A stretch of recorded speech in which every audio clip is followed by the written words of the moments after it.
shoulder. See that guy right there? There he is. Oh, yeah, thank you. There's the big guy. Up that collar a little Checking bit. to straighten up that collar, Yeah. man. Ladies and gentlemen, 9:06 on your Tuesday morning. Welcome back into Everybody Talks. My nickname is Seabass, and for the next half hour, we're going to be chatting with my old friend Ray Condren. It's been a minute. It has been, yes, sir. It's been a minute, but it's great to see you. And you are running for mayor of the city of Jackson, and I'm just going to simply put this how only way I really know how to. Sure. Why? And not that I don't think that you'd make a fine mayor, but I mean, you're in a position at this point in life where, I mean, you don't have to do this by any stretch of the imagination. You got a great job, things are going well. Yes, sir. Yes, sir. Why you want to be the mayor? That's a lot of sleepless nights potentially. Why you want to be mayor of Jackson? You know, that's a very good question, Seabass, and I kind of asked myself that question a number of times, and but as I kind of stood on the sideline for years. Now, I'll say this: I've always been interested in how our government works, not only on a national level but on a local level. But being in the business I've been in for the last 32 years, it's been very demanding. It just required a lot of hours and a lot of time away from home, and not a lot of time to be able to get involved as much as I wanted to. But I was very blessed about 4 years ago to have opportunity to take a different position within the same industry that gave me a lot more free time. And so I started getting more and more involved. And as this race came up, I was basically standing on the sidelines, waiting for that conservative to jump into the race, the conservative Christian champion, as I would kind of put it, to get in there, and let's see if we can't get Jackson steered back in the right direction. We got a lot of outside influences that are having an impact on our city, and I kept waiting, and praying about it, and it seemed like the Lord was just telling me, "You're the one," and I'm like, "There's no way. I'm not that guy," and just kind of like you said, I've got a good job. I'm comfortable. Why would I step away from that to do this and to not only incur the stress of this type of position, but also to have people I don't even know just automatically hate you, because of the stand that you take for things.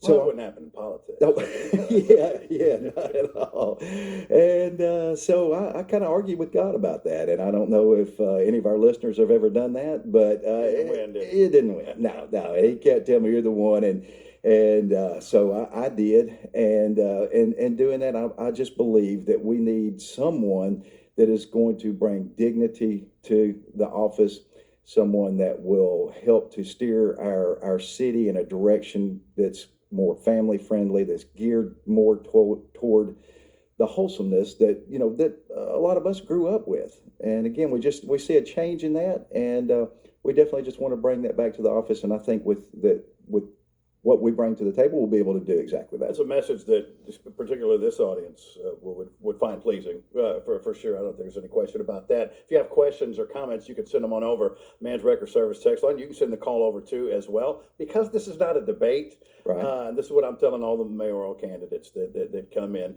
I'm not going to focus on, hey, this person's not doing this.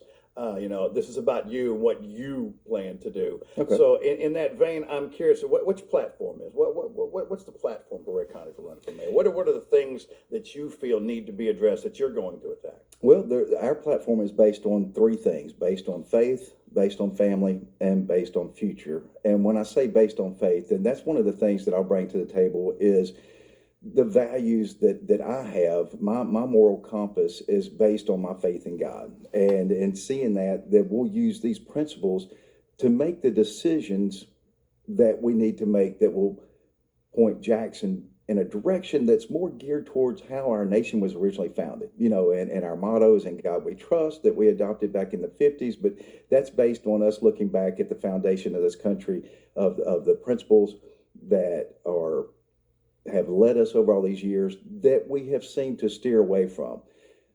And so that's the number one thing. Also, looking at the family, we just want to make sure that the families here in Jackson have a clean, safe environment where the kids can be safe, have fun, and have that families can raise their children and not be as concerned about those outside influences coming in and affecting their kids' everyday life. And then the future of Jackson. Obviously, we know that Jackson is growing and there's a lot that's on the horizon. And as we do that, if we're not prepared to meet those challenges head on, then we could find ourselves in a situation of just being a lot like a lot of these other metro cities that have, as they've grown, they have become more corrupt and become turned into areas that weren't necessarily family friendly. As you know, have been in the retail automotive industry for all these years, and early on, I had an opportunity to when I sold cars for a couple of years back in the early '90s, and I sold Carl Perkins a vehicle back, I believe it was in '91, and he was going through throat cancer remission at the time and had a lot of time on his hands, and had the privilege to be able to spend a lot of time with him just talking. And I apologize. I got a little flustered while I was doing the deal and kind of apologized to him for being green. And I'll never forget something that he said. He looked me straight in the eye and he said, "Son, don't apologize for being green." He said, "When you're green, you're growing. When you're ripe, you rot." And when you're green, you're growing. And when you're and ripe, that was Carl Perkins you rot. That was Carl Perkins that said that. And I have never forgotten it. And I've thought about that. If we ever get to the point that we think, oh, here we are, we're big time, and we get to that ripe stage, then instead of continuing to grow, we're going to rot. Yeah, that may be my next Facebook status. When you're green, you're growing. When you meet somebody like that, you just say something like, "You're Carl Perkins." Yeah, I know. I know. Yeah. I've been Carl Perkins my entire life. Now, one of the questions that I would be asking all the candidates, because you were talking about this growth that the city is already incurred and is definitely going to be incurring in the next couple of years. And that's going to take a shift in my mind in the way that this city is ran, period. Sure. How do you find that balance in keeping the Jackson that people know and love? I think a lot of people call this home because of the size and the different things that the Jackson makes them unique. But we're going to have a lot of people coming in, people who are not from Tennessee, that are going to be moving in here, industry that's coming in rapidly on all sides. I mean, it's going to be great, a lot of opportunities for jobs and whatnot.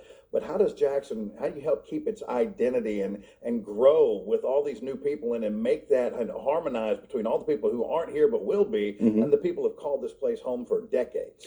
And I think that you have to find the common factors that everybody is concerned about. And as they grow here, it's not just growing.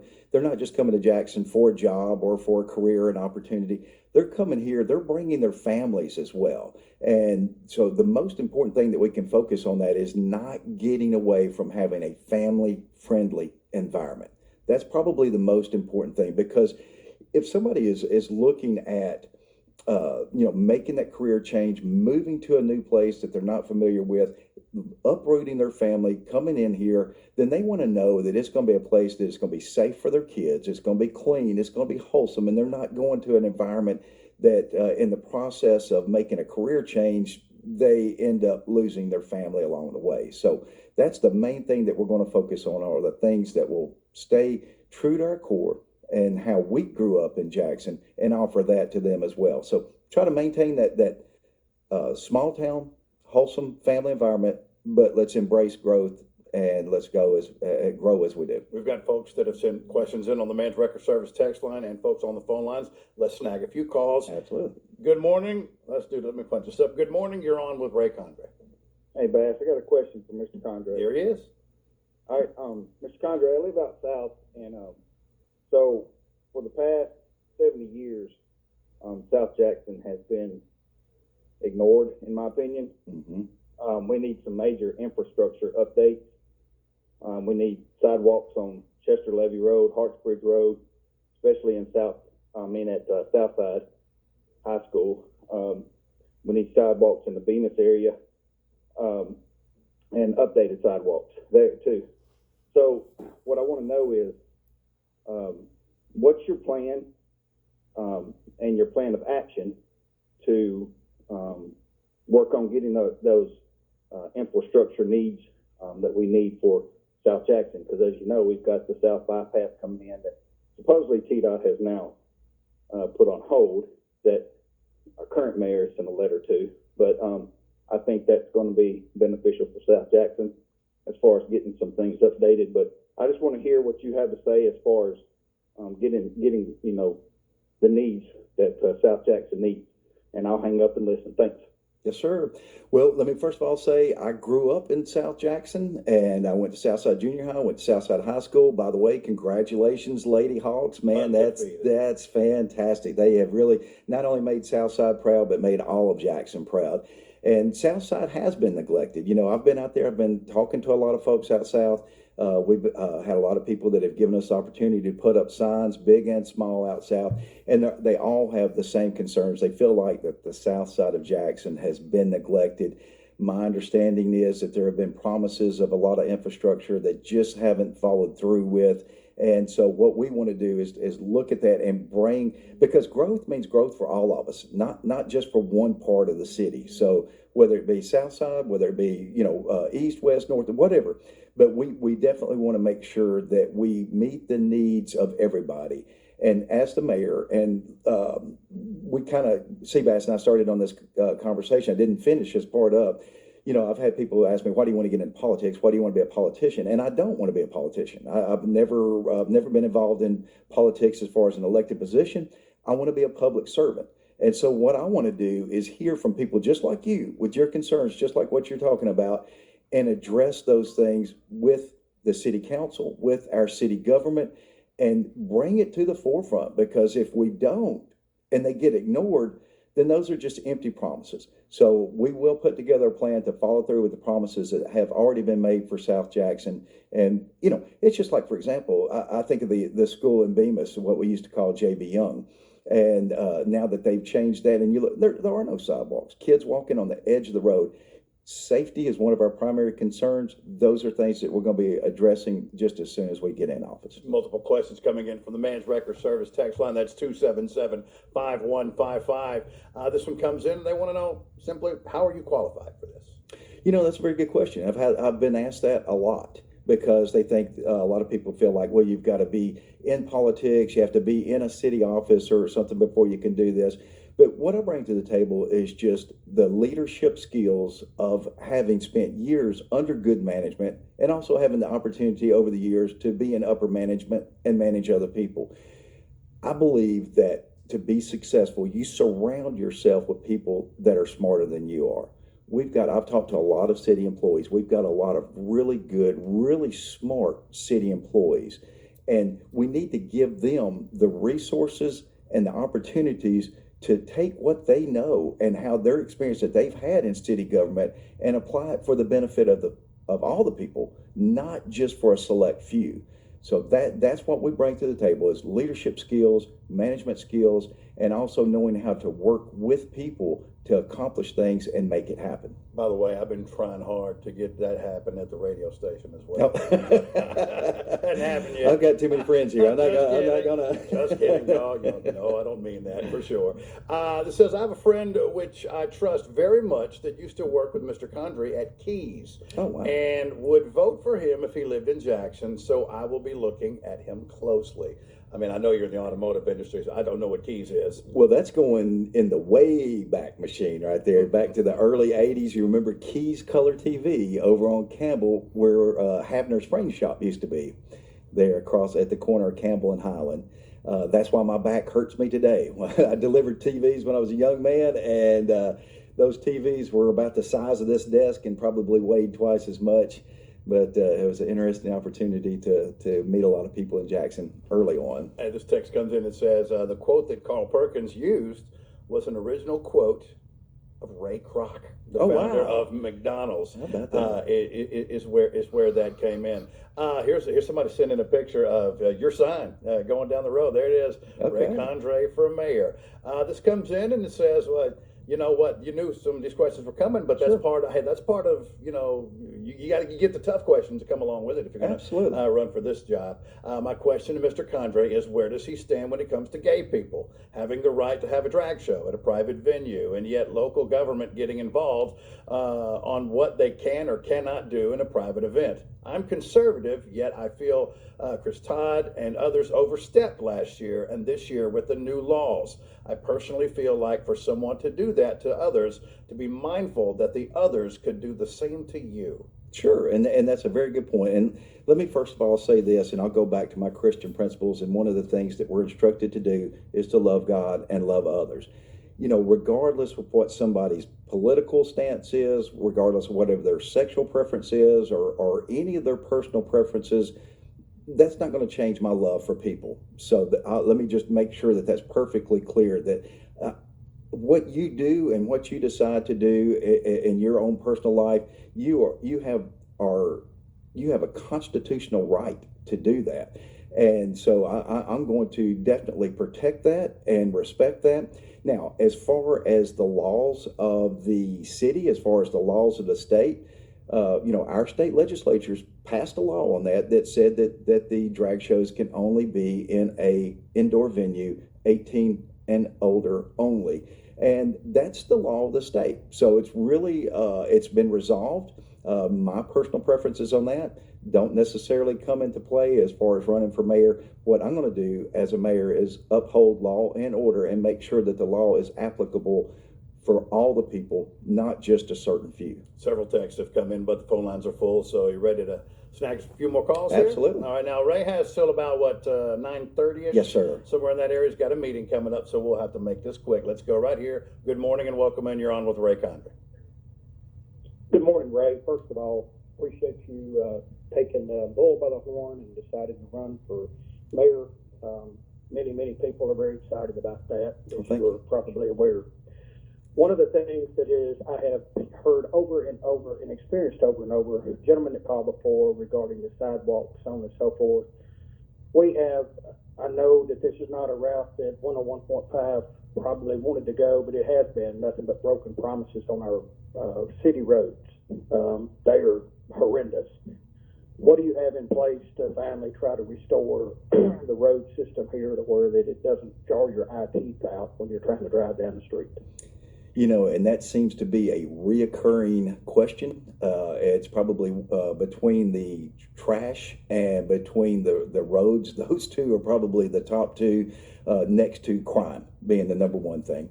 But as far as the roads go, we've got to do something about that. We've got a surplus city budget, from my understanding from watching the state of the city a while back, that our current mayor gave us, and we need to be implementing that to make sure that we're taking care of our local citizens and the roads that they drive on. And I'll give you, for example, you're talking about the potholes, and that's definitely a concern, but even the stripes on the roads. The other night, it was dark, it was raining. I turned off of the bypass onto Orwell Road, and you literally couldn't tell where one lane started and the other ended, where the turn lanes are at, just because so much of that has been worn out. We've got to address those things. We've got to address them early on. Now, a lot of people want to complain about 45 bypass and Highland and even 412, and those are state roads, and so we'll do what we can to work with the state to make sure that they're taking care of those. But as far as the city roads, we've got to take care of those. We collect tax dollars, right, so that we can take this money and spend it for the benefit of the citizens, not for anything other than that, not for any special interest, not for anything except for making sure that the citizens' tax dollars are being spent. And when you hear that much public outcry about that one particular situation, it kind of puzzles me as to why we haven't already done a lot of that already. Thank you very much, man, and hey, welcome. We appreciate you. Thank you, sir. Okay, thank you. And just for clarification's sake, it's not a 101.5 thing. It's a CBAS thing. Yes, sir. And that is strictly, and not because I'm afraid to hear it or want to get covered, because I want to make sure that each one of these candidates get their opportunity for their time in here to have the focus on them, so that they can get their platform out and let people know exactly where they are coming from. Yes, That's sir. all that is. I don't mind about the back and forth. Great for me. Yeah. You know? Yeah. But no, but this is about you Yes, sir. right now, and I want to keep that spotlight on you. That's why I've told that to any of the mayoral candidates that come in here. Good morning and welcome in. You're on with Ray Condrey. Good morning, Bass, Mr. Condrey. Good morning. Good morning. Mr. Condrey, how you doing, sir? Man, I'm doing fantastic. Thank you for asking. Yes, sir. Yes, sir. I've also had a family member that worked with you a few years there in the automotive industry, and they were young also. But I mean, this has not been that long ago, but they admired you and how you handle business. So I really think you're cut out for the job for mayor of the city of Jackson. Well, thank you for saying that. I definitely appreciate that. Thank you, sir. What I was going to also ask is, I'd like to make a statement also. The city on the roads and the emergency lanes, if someone had to use one of the emergency lanes on 45 or on a bridge on Riverside or anywhere like that, it would cause more of an emergency than it was, really intended for, because of so much trash and debris, broken glass, sharp rocks, metal, you name it, dry concrete where it's poured out of a concrete truck and rehardened right on the side of the road on Riverside, and people have to swerve a little bit, as you're headed towards Sadie Lou, you know what I mean? Yes, sir. Just a little bit, where it's been there for years, and you have to swerve a little bit, and you move over just the long-coming lane just a little bit, people coming into town. But that's just, and the, like over by the old Kelly Food, if you're sitting there at the red lights, you see all of the little areas there, where you turn right to go to the airport, little areas there in the highway full of trash and rocks right there by the intersections right there, boards and stuff like that. That we need street sweepers, claw trucks going out picking up these old couches and things like that. But that was the statement really right there. But the question I want to ask, and I'll get out here, is that we do know there's a fentanyl epidemic, and we see it on our television screens. A lot of media is not covering it, so people don't really know what's going on. What are your intentions in the near future, what we have coming for us, a tidal wave of this fentanyl epidemic, Mr. Condrey? Will you combat it and have campaigns throughout the city with possible billboards and campaigns to make awareness for the fentanyl synthetic epidemic, Mr. Condrey? That's a very good question. And as far as the campaigns and billboards and such that those are definitely good ideas. And these are the things that I want to do as far as being your mayor, is hear from the public and hear what you feel like would work the best and feel like would be the most effective. I'll say this, as far as our law enforcement, I back the blue. I believe that a good law enforcement is very vital to having that clean, safe environment that we talked about to raise our family. To address a couple of things on that, let me go back and talk about the trash. I was on the bypass the other day, and I was behind one of those big trash trucks that was going out to the dump. And like you said, they were going to turn right on Airways and head out that direction. That had no cover over it, and trash was just blowing out of it everywhere. And, I thought to myself, this is a situation where that we need to enforce the law on that. And if we had the resources that we need to be able to, to pull a guy like that over and say, look, man, you're littering, you don't have your truck properly covered like it should be. And, we write tickets for things like that. The first time you get a ticket for something like that, you're not going to do it again.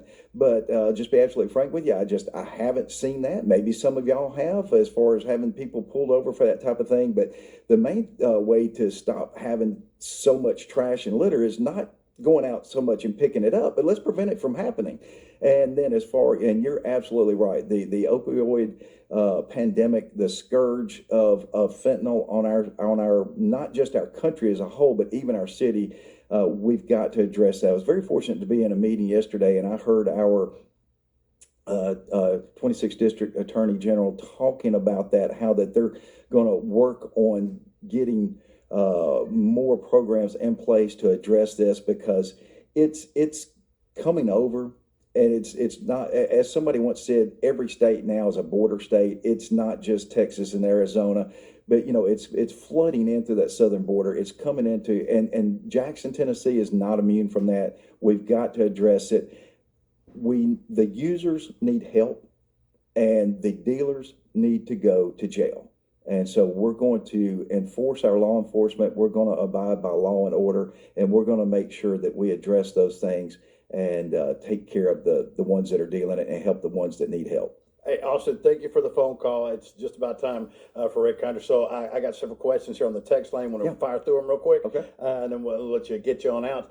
This comes in and said the definition of a politician is a person who is professionally involved in politics, especially as a holder or a candidate for an elected office. A local politician, meaning, Ray, you are a politician. By definition, you are officially a politician. I heard the definition of politic was poly meaning many and tick meaning a blood-sucking leech. So I hope I don't fit in that category. I would much rather fit in the category of being a public servant. But if that does fall in the definition of politician, then I do want to be a public servant for all of Jackson. This says, I resent any candidate that feels the need to interject their own religious views on their constituents.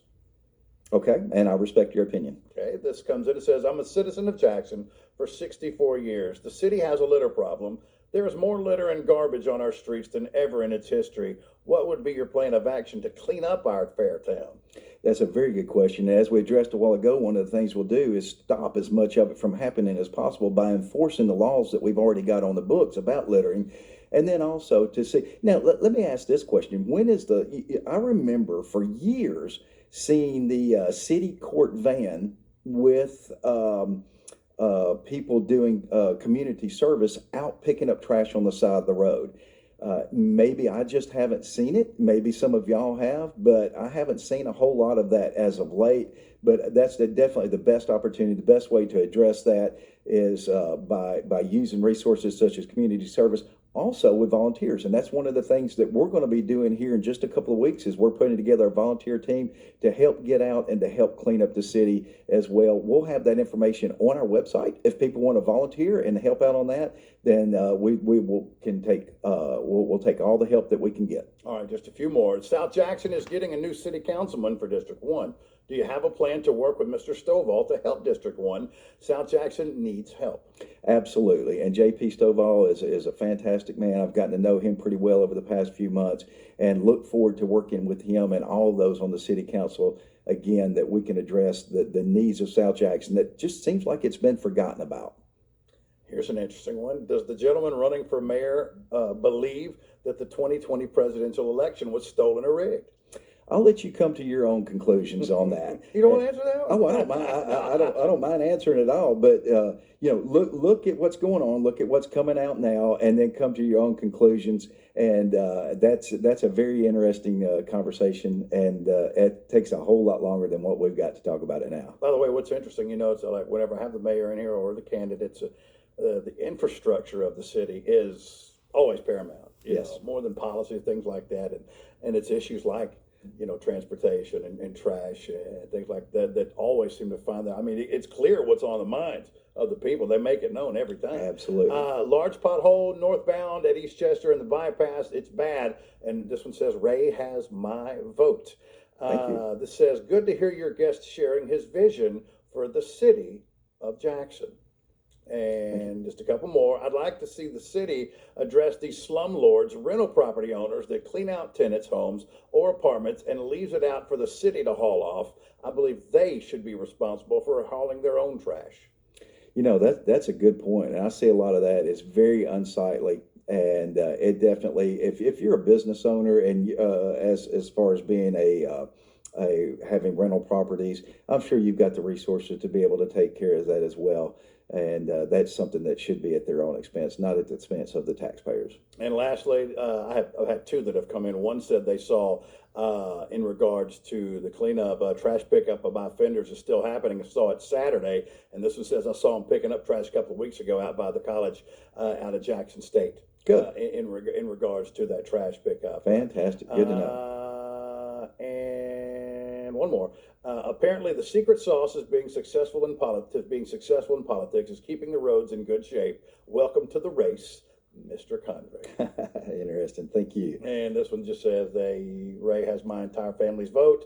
I want to change. If you're looking for a change, Ray is your guy. Mr. Ray Condrey is looking for your vote. He wants to be the mayor of Jackson Any last words you want to give before you head on out? Check us out at raycondray.com. There's opportunities to volunteer, to donate, to get signs, anything that you can do to help us out, and we definitely appreciate it. It's been too long, man. It's great to see you. Ray. Yeah, thanks, We'll have Seabass. you in here much more often. Huh? Absolutely, I look forward to it. Ray Condry is running for mayor of the city of Jackson. We'll have Paul Sherrod on at the 10 o'clock hour. On the way to the break, Complete Dental Care. They do all my